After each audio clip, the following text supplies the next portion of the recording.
We're putting a twist in traditional today.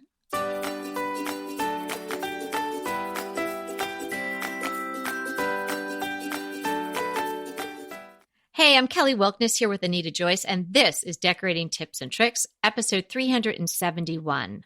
Are you a new traditionalist? And you can get the show notes for today's episode at decoratingtipsandtricks.com/371. Today, we're going to be talking about this particular style of decorating that is really wonderful, really easy to live with, and may incorporate a lot of things you already have in your house. Oh, I love this look because it's kind of a fun way to mix in some new elements with what you already have. So sometimes when people change their styles, it means throwing everything out or getting rid of everything you have and starting from scratch. But that's the beauty of this new traditional style is if you've got traditional in your home, that's your launching pad. You start with that. Yeah. And we always encourage you to not pigeonhole yourself in a particular style, to actually create your own style, your own signature style. And that is definitely the goal that, we feel should be your highest priority when decorating your house, to make it your own. So not that you're going to copy any of these styles, but we wanted to bring this particular style to your attention. It's not as maybe talked about as, the onset of mid-century modern or shabby chic or farmhouse or something like that. But it's kind of been quietly going on for a while. And it is really lovely. And you've probably seen a lot of homes decorated like this in magazines and whatnot, and high-end decorators doing this look because it is a beautiful look that incorporates really nice furnishings that have classic lines, and adding in some freshness and some modern takes on either the furniture or the accent pieces that just really brings the older pieces, the more traditional pieces alive. So if you're a person who has some traditional pieces in your house and you're kind of looking around and feeling like, just feels a little dated, a little maybe frumpy, just needs a little zip, then new traditional is a look that you're going to want to pay some attention to. So we're going to talk about the look, how to achieve it, and then we're going to give you a list of designers who are doing it right, and you can then head over to the show notes and click through and see their websites and see examples of their work. And I would say, now that I've read all about this, I guess I'm kind of a new traditionalist too, because I've got these older pieces that were either left here in the house or a lot of antiques that my mom had gifted to us. And then slowly over the past year or so, I've been adding in a lot more modern pieces like that black chase and that cool modern lamp that I have. And I'm loving the way they look together. So, I don't like to declare or wear a badge or a name tag that says what my style is, because I don't think you can really necessarily put a name on anybody's style once they've, like we're saying, created their own. But yeah, I think loosely, I guess I'm a new traditionalist too. And Anita, would you think, based on the sort of more rustic pieces that you add, the hide rugs and the things like that you add into your French decor, would you think that in a loose sense, you're a new traditionalist too? Well, if someone was looking at my style and wanted to describe it, they would probably say some version of French.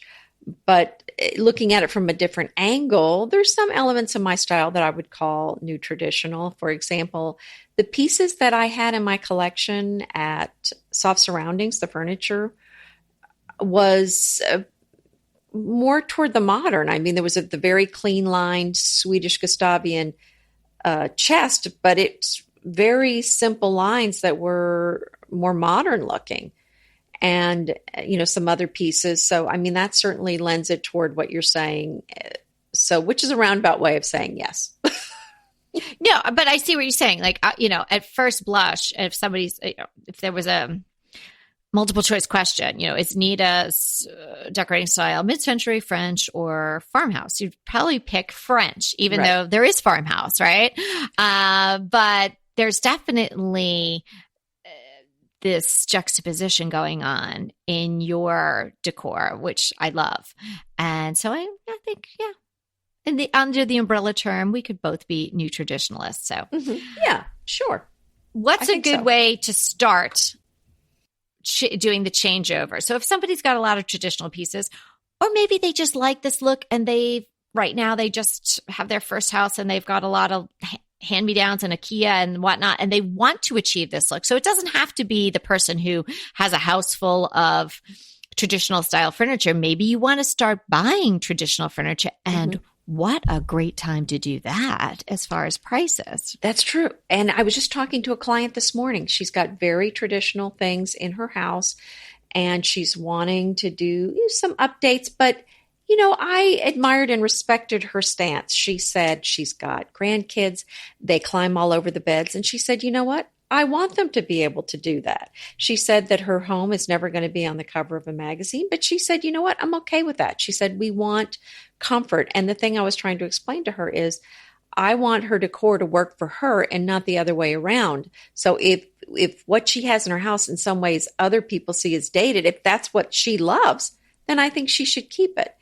But we were talking about some ways that if she wanted to update it, she could. And so the living room had a red camelback sofa and an oriental rug and a leather chair. And so we talked about changing out. So one change she could do, actually, which is this new traditional, would be to take out that oriental rug and put in a sisal rug, which would kind of give it a more of a cleaner, simpler look.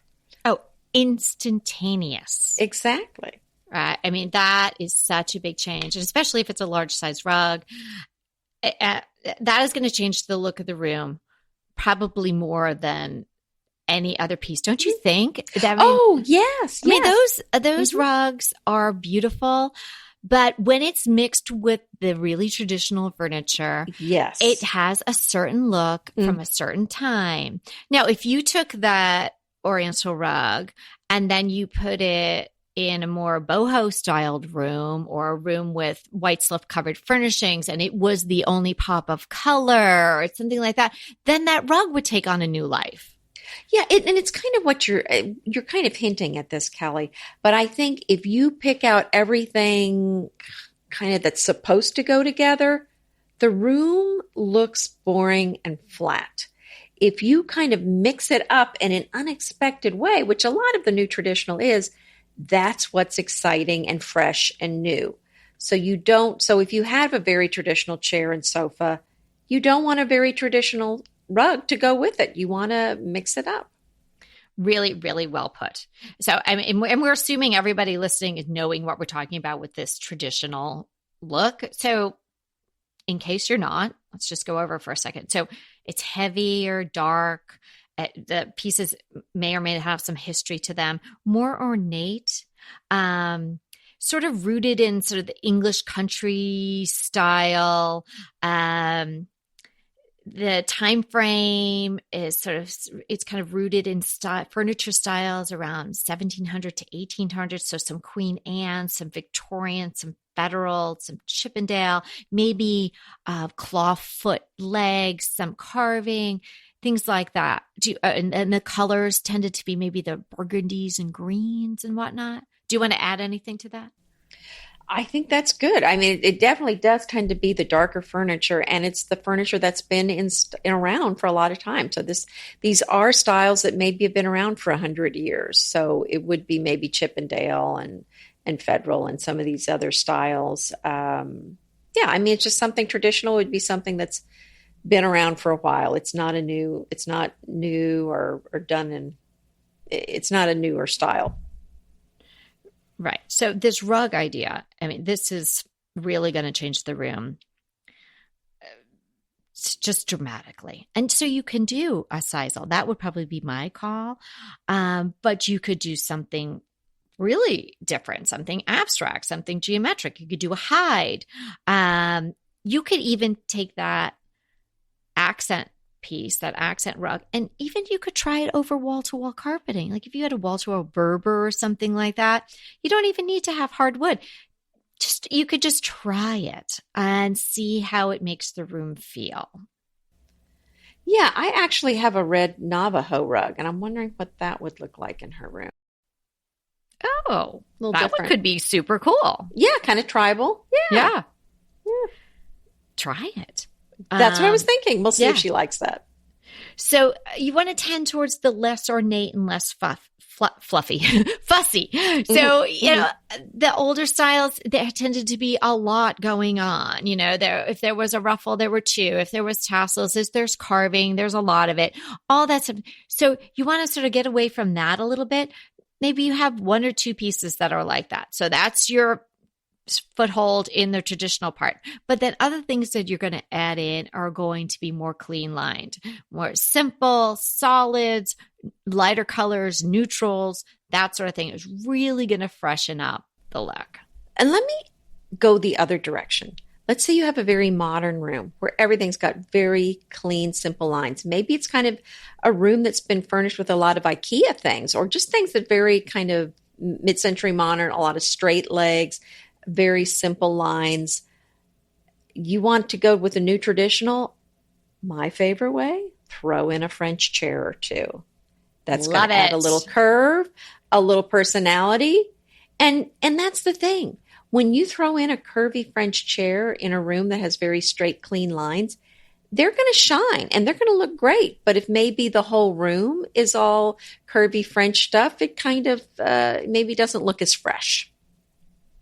I think that's such a great approach too. Just, you know, you're taking it from the position of the person doesn't have the mahogany dining room set. You're the opposite end of the spectrum, but yet trying to achieve this new traditional look. I love it. And yes, and that it would be such a great look.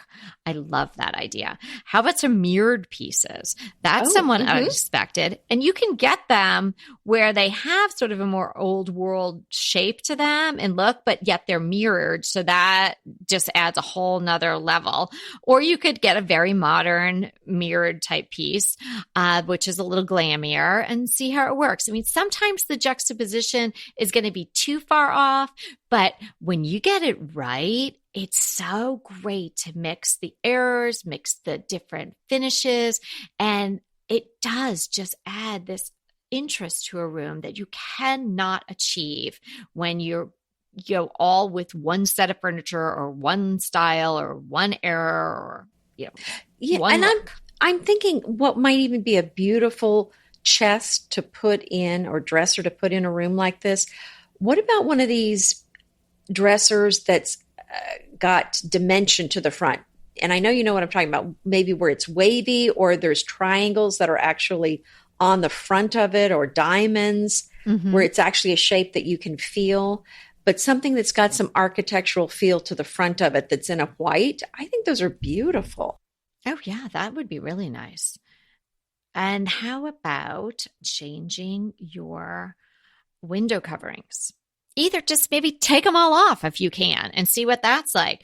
But if you've got drapes and valances and ruffles and poofs and florals and all of this going on, take it down. Take down the brocades. Maybe put up natural wovens. Put up something really simple. I would say the valance for sure. Take the valance down. They're really not... They're just not in style right now. So if you took that down, your curtains might be fine without the valance. So before I took everything down, I would just take down the valance and see what it looks like. And if that looks great, then you're golden. But if not, then yeah, you might want to just take your drapes down altogether and just go with some blinds or shades, bamboo shades or something like that. Or even a simple, like we said in the previous episode, a drop cloth curtain, something very simple.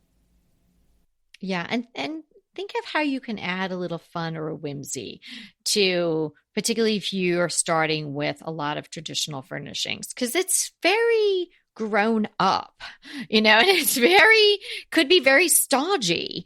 The traditional can.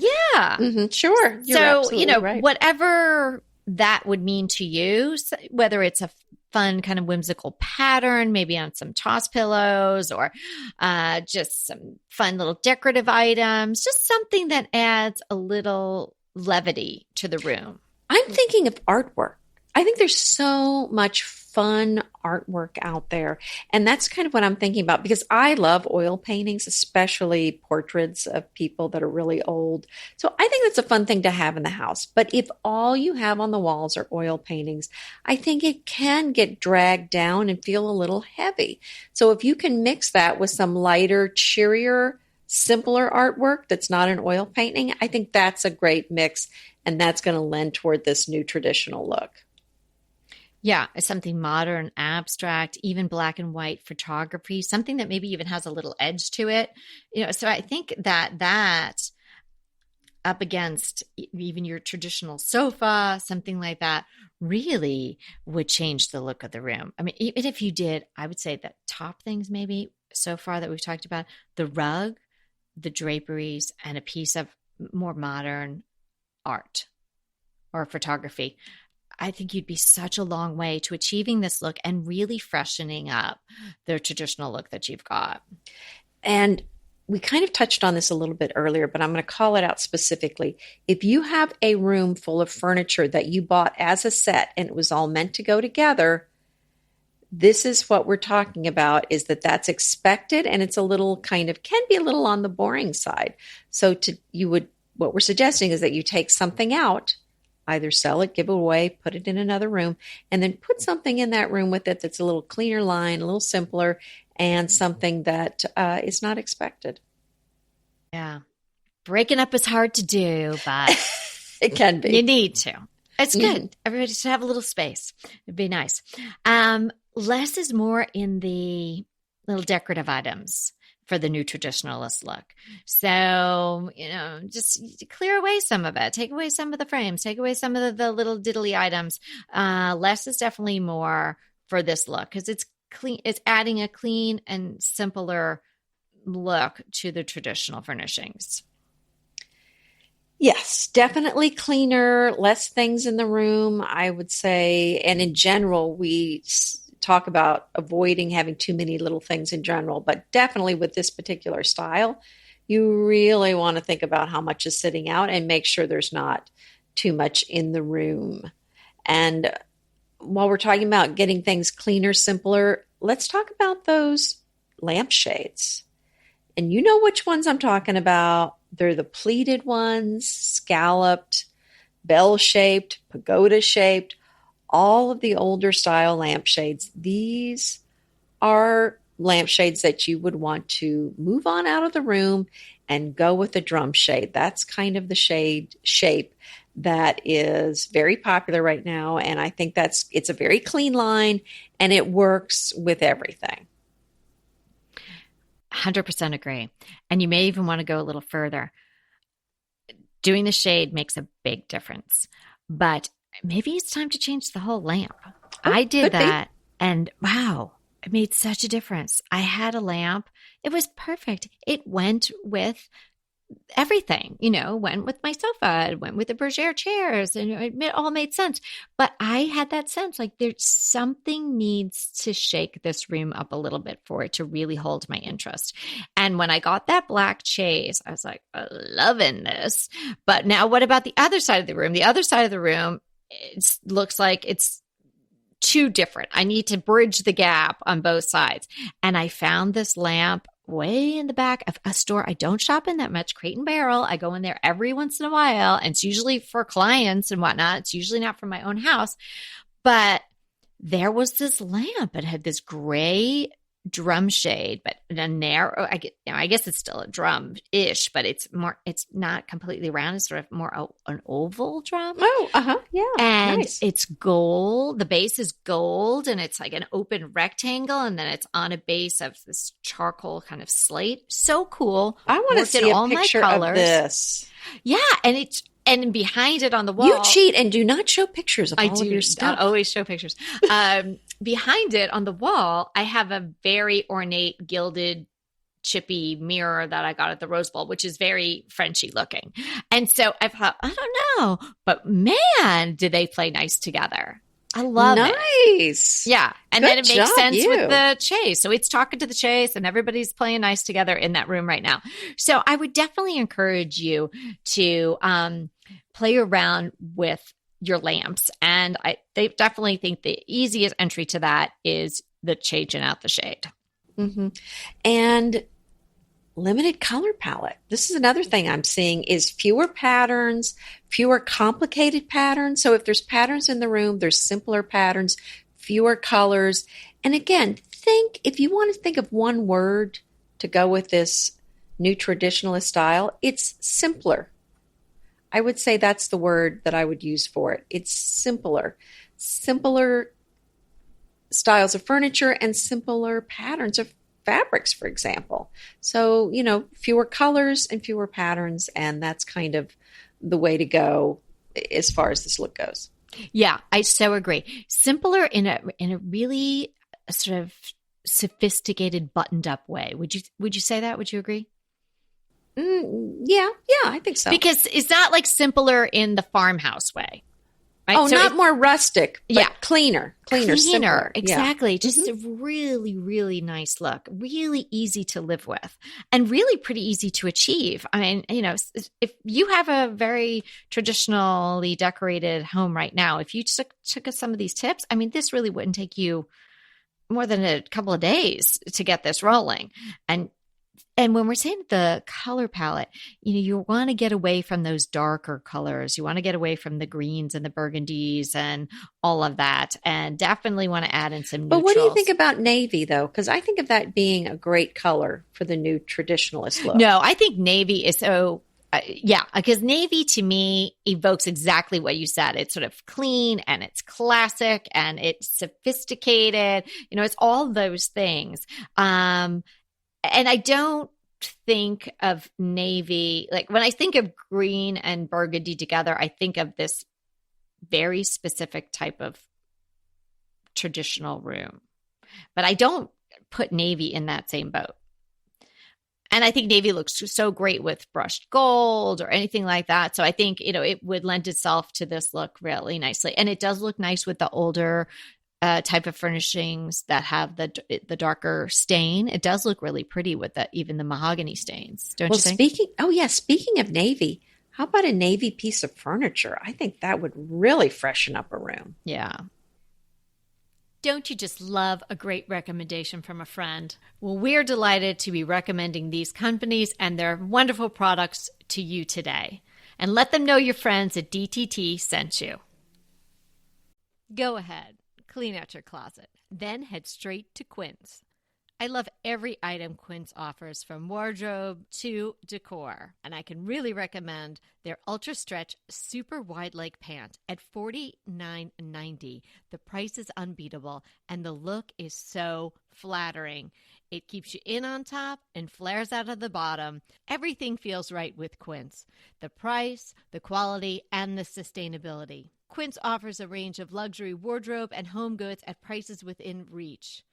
And like Quince's clothing, their home goods are priced 50 to 80% less than similar brands. Quince only works with factories that use safe, ethical, and responsible manufacturing practices, along with premium fabrics and finishes. Once you've cleaned out your closet and refreshed with Quince, you can also add something to your home decor. So give your wardrobe and your home the refresh it needs with Quince. Go to quince.com/DTT to get free shipping and 365-day returns on your next order. That's Quince, QUINCE.com/DTT for free shipping and 365-day returns. Quince.com/DTT. And let me know how you love those pants. BritBox just keeps getting better. The new Archie is amazing. And it's not the comics. It's about Cary Grant. Archie is the brand new limited series starring Jason Isaacs as Archie Leach, the man who became Cary Grant. From the award-winning screenwriter of Philomena, Archie tells Grant's born in Britain, made in Hollywood story, the dramatic grit to glamour transformation that led him to become one of the most famous people in the world. You are going to absolutely love the acting, but also the styling, the outfits, the scenery. It's the first time his story has been told in collaboration with his daughter Jennifer Grant and ex-wife Diane Cannon. The performances from Jason Isaacs and the rest of the cast are amazing, and it's only available on BritBox. So sign up for BritBox today to stream Archie and other fan favorites from any device.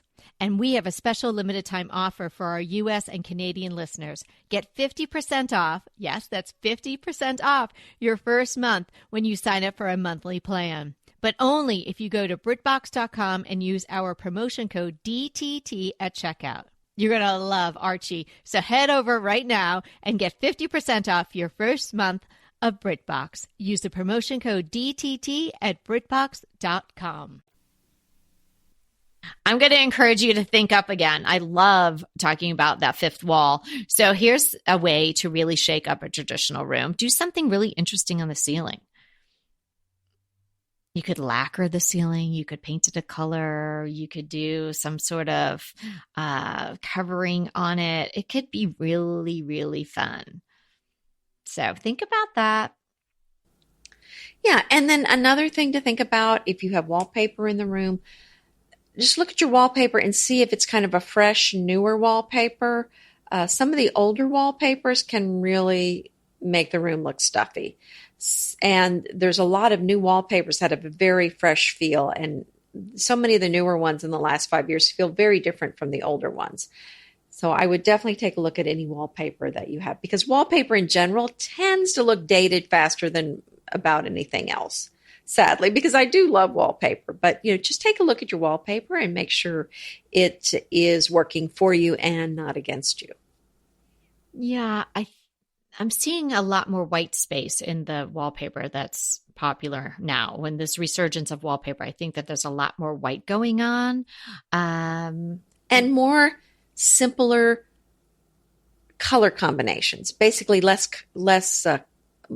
limited color palette, basically right. fewer colors in the wallpaper is what I'm seeing.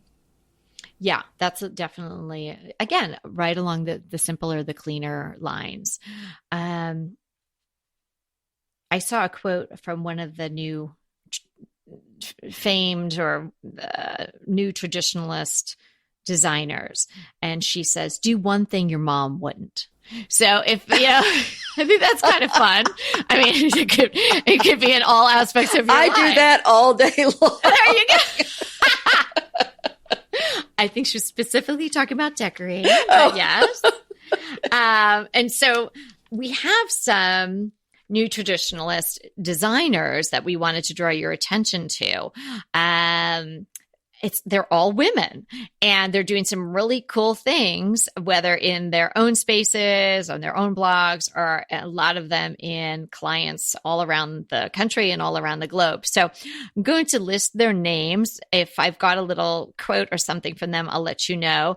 But the links to their websites, or at least some of their work, will be included in the show notes. So might be nice if you're not, if you're really interested in this style, to go over and get some ideas. And if you're not exactly sure of what this looks like when it's put together, these are some great resources. So the first one is Summer Thornton. And she talks about her new traditionalist style as cultured irreverence. I kind of like that. Oh, right? So nice. there it is. The cultured is the old stuff, and the irreverence is adding in some modern freshness. Love it. Heather Garrett, and her approach is French modern and Southern traditional. So that might be something you'd like to check out, Anita. Whatever she's doing, her French modern might be cool. And then another woman named Taylor Brassari and Ginger Bruton. She has the blog Well Designed Life, as well as clients all over the country. Julie Goldman, she works here out of LA. Frances Merrill and Katie Linden. And Katie says that every room should have gravitas and soul. And I couldn't agree more. That's very true. Agree. So overall, this new traditional style is having rooms that are interesting because the mix of periods and the mix of the provences of the pieces. And it's just going to really shake up your traditional furnishings. if you do some of these things that we've suggested today. So let us know if you think you're a new traditionalist, if you'd like to be a new traditionalist, and take a look at some of these designers who are doing really interesting things with, some furnishings that, we've talked about past that are ending up in thrift stores left, right, and center. And you have to see how these women are making these pieces shine. So again, might be a great time to buy these traditional pieces because you can get them for a song. Good point. Do you have a crush for us today? Well, I do. And, I'm very health conscious, and I'm really looking to do what's best for my family's health. And I've been working to eliminate a lot of aluminum from the house. And something that I've used, I thought would be a great tip, and it's a product that's easily found, is parchment paper. And so if I want to protect, our food from absorbing aluminum or, consuming aluminum, all the cookie sheets, all the cooking trays, they're all made out of aluminum. So I just put a sheet of parchment paper on there when I'm cooking salmon, or if I'm cooking, roasting some broccoli or Brussels sprouts, and then it's not sticking, and I just throw away the paper, and then I don't have to worry about the aluminum in the food. Really, honestly, you have opened my eyes to a lot of things that I hadn't really considered, because you have a very, very healthy lifestyle, and you're very conscious of things about what you put into your body, what you put into your home. And I really appreciate that about you, Anita. And I bet a lot of people that are listening do as well. And sometimes I feel like I have a really dumb question, but because some of the things you're mentioning, and I'm like, well, why is that bad? So like if I'm using aluminum foil, like Reynolds aluminum foil, right up there with my Windex that I grew up with, like what is that doing? If anything, if I'm, so say we have some leftovers and I put a piece of aluminum foil over the dish or what have you, and I put it in the fridge, is that doing anything? Or is it, if I'm cooking with it, does it have to be at high heat? What do you know about that? Okay. Well, and again, I'm not an expert on this. This is just based on my research and what I know about it. So, just bear that in mind. Not an expert. But I think the problem is when you're really it's when you're cooking and when the food is stuck to the aluminum, and then you're scraping it, and then bits of the aluminum are getting into the food. So if it's just in the refrigerator, and then when you take it off, kind of maybe a little bit of the food comes with it, gets stuck to it, but it comes off.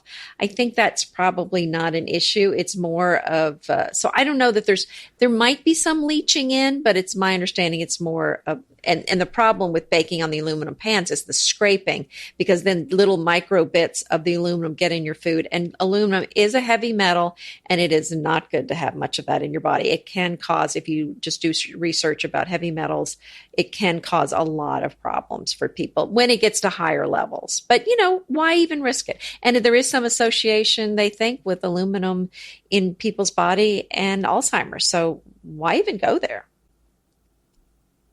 Yeah.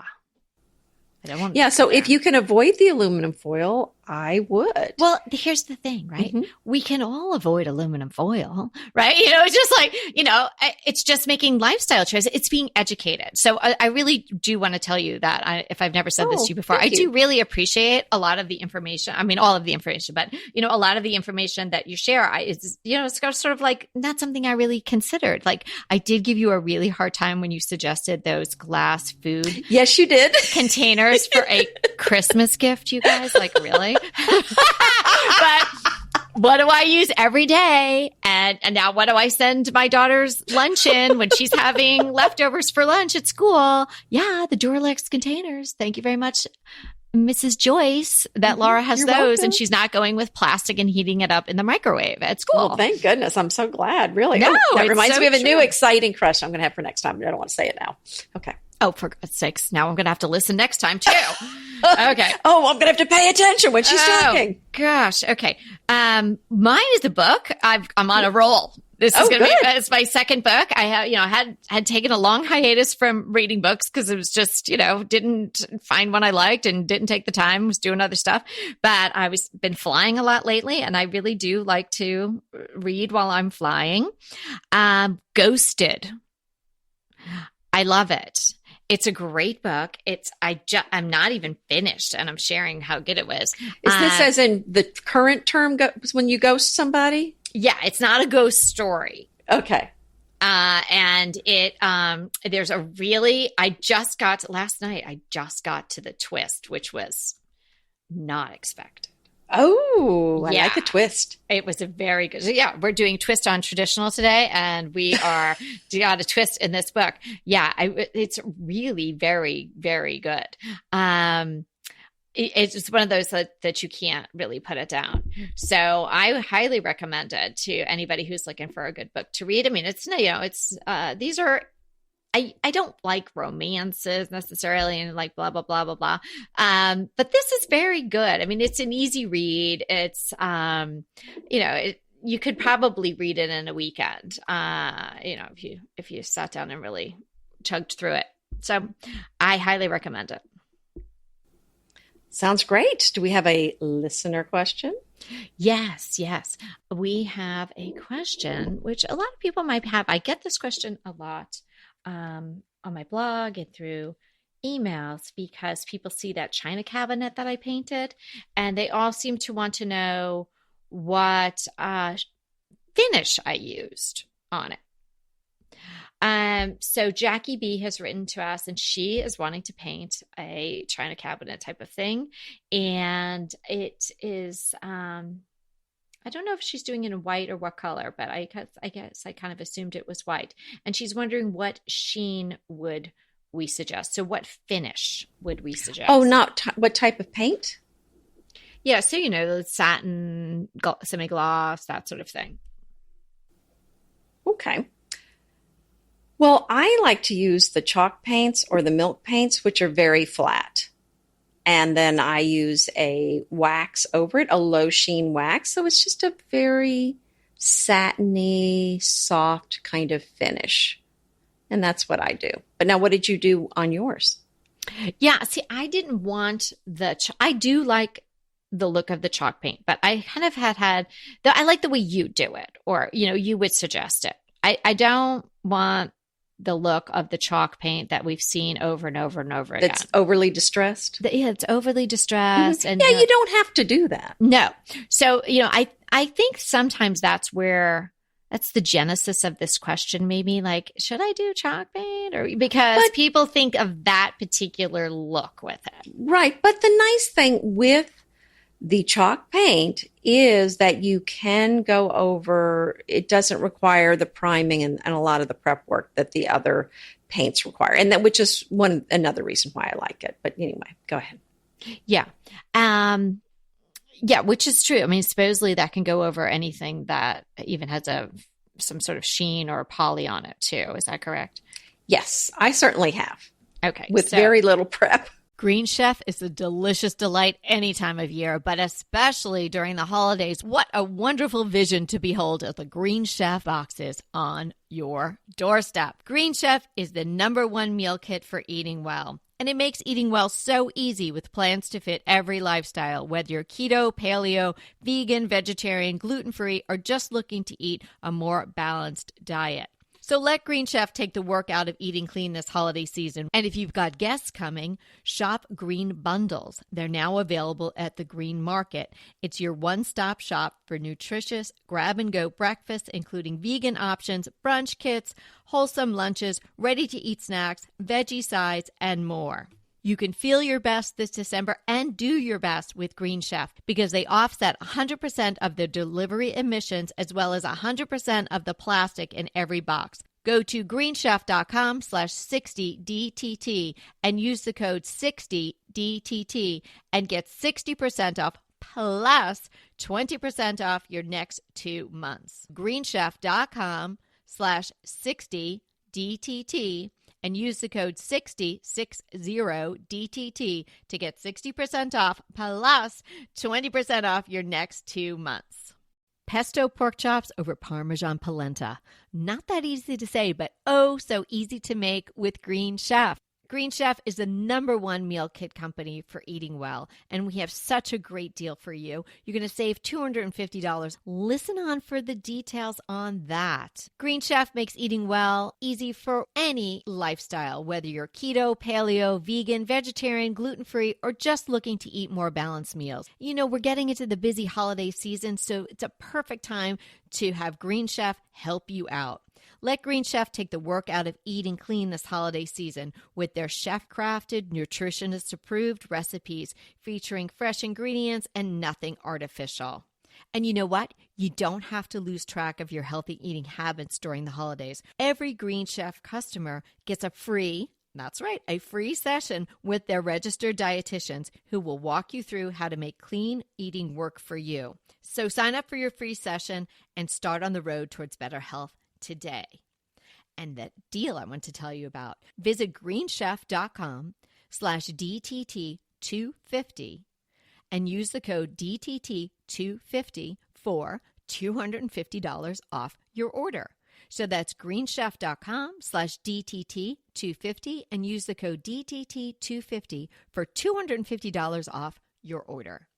Yeah, see, I'm not I want to dive in and get going, so I'm not like going to sand it. So I don't paint too much furniture myself, but what I like to do is have a semi-gloss on it. That's what I'm really liking in this house because again, like I wanted to, just like we're talking today, to sort of have that juxtaposition to the older furniture I have and just give it a little bit of shine, not mirrored, not glitter, not metallic, but just it's got the shine in it. So I suggest to Jackie, if that's kind of what you're going for, I would use the semi-gloss. And it's such an indestructible type of paint finish. It's so easy to clean.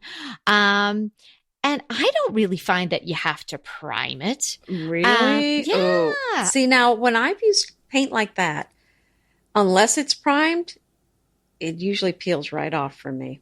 Really? See, I didn't have that here. I've had a bad problem with it peeling off and not sticking.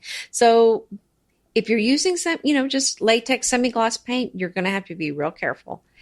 And maybe you'll have good luck like you did, Kelly, but maybe you won't. Right. Well, it couldn't hurt if you're unsure to put sort of even just a flat coat or a primer coat under it. I mean, that's not that big of a deal. It does. Yeah. You'd probably have to do 2 coats of the semi-gloss anyway. So maybe you'd only have to do 1 coat of that.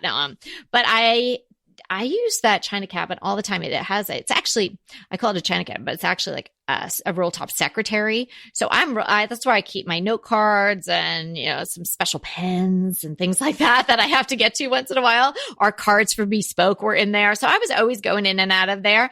And I do take the glasses out. Sometimes we'll use the champagne glasses or whatnot. So it's got a lot of use. It's not a piece that just sits in the corner and no one touches. So far, so good. And I did not prime it, it was so big. I did not sand it. So, Jackie, I guess we're giving you both ends of the spectrum there. You could do a chalk paint like Anita likes. We would suggest not distressing it too much because that look has kind of left the station. And then you would want to do some sort of wax on it. So, Anita, do you have a particular wax that you would suggest? Well, I like the Amy Howard one. I'm trying to think. There's a couple more that I like that are not coming to mind, but that's certainly a good one. And particularly if you're going to use her paints, right? I mean, it's what. Yeah, but yeah, sure. Yeah, she's got some great paints, so that's certainly a good option. Yeah, I mean, I tend to be like, hey, look what I have left over in the garage. I'm going to paint this, so that's what I did. And I like it to have a little sheen to it. So hopefully that helped you, Jackie. We were kind of a little all over the place, but it really depends on the piece of furniture, and it depends on how much effort you want to put into it and how much use the particular piece is going to get as far as what you decide to do. Well, and we'd love to hear how it turns out. Yeah. And I just realized I forgot to tell you the name of the author of Ghosted. It's Rosie Walsh. Okay. And she's British, and this is her first, I guess it's her first book that's been released in America as well. So there's some. When do you have time to read these books? When I was flying. Oh, that's what I was telling you. I've been flying so much lately. Okay. The one book I read over the summer Little Fires Everywhere that I recommended to everyone. And that I read along with my daughter because that was her summer reading. And I thought it would be fun. And then I could make sure she was reading it and we could talk about it. And we really love that. In fact, she just wrote a paper on it the other day. And then I was in the airport and, you get on the plane, they say there's going to be Wi-Fi and there isn't. No. And I had several like 5-6 hour flights, lately. So yeah, and but it's you're so trying good that I've been stealing like 10 minutes here, 15 minutes there so I can finish. Nice. Oh, I got to try this one. Or I got to book a flight somewhere. I might check my library too. Yeah, check your library. Yeah, well, great. Those are wonderful. Great question about the paint. And this was fun discussing this new traditional look. And if this is something you're going to try or you already have, we'd love to hear from you and hear what you think about it. And as always, it's so fun hanging out with you. And remember, we're here to inspire you to create a beautiful home. Until next time.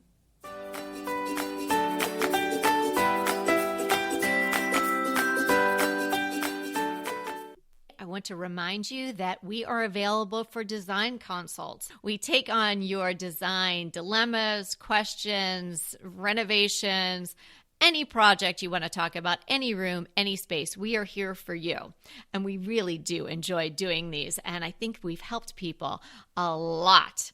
So if you want to sign up for a consult, head to the link in the show notes. It's decoratingtipsandtricks.com/consult.